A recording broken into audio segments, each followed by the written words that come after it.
काँग्रेस नेते खासदार राहुल गांधी यांच्या पत्रकार परिषदेनंतर चंद्रपूरच्या जिल्हा माहिती कार्यालया माध्यमातून स्पष्टीकरण। राजुरा विधानसभा मतदारसंघात बोगस मतदार नोंदणीचा मोठा प्रयत्न प्रशासनाच्या सतर्कतेमुळे हाणून पाडण्यात आल्याचा खुलासा। काँग्रेस नेते खासदार राहुल गांधी यांच्या पत्रकार परिषदेनंतर चंद्रपूरच्या जिल्हा माहिती कार्यालया माध्यमातून स्पष्टीकरण देण्यात आले आहे। चंद्रपूर जिल्ह्यातील राजुरा विधानसभा मतदारसंघात बोगस मतदार नोंदणीचा मोठा प्रयत्न प्रशासनाच्या सतर्कतेमुळे हाणून पाडण्यात आला आहे। कमी कालावधीत मोठ्या संख्येने ऑनलाईन अर्ज दाखल झाल्यानंतर मतदार नोंदणी अधिकाऱ्यांनी तात्काळ पावले उचलली आणि चौकशीत तब्बल 6861 अर्ज बोगस असल्याचे स्पष्ट झाले। या सर्व अर्जांमध्ये गंभीर त्रुटी होत्या।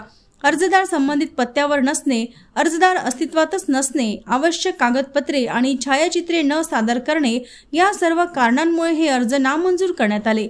मतदार नोंदणी अधिकारी तथा तहसीलदार राजुरा यांनी जिल्हा कार्यालयास अहवाल दिल्यानंतर जिल्हा निवडणूक अधिकाऱ्यांनी चौकशीस आदेश दिले।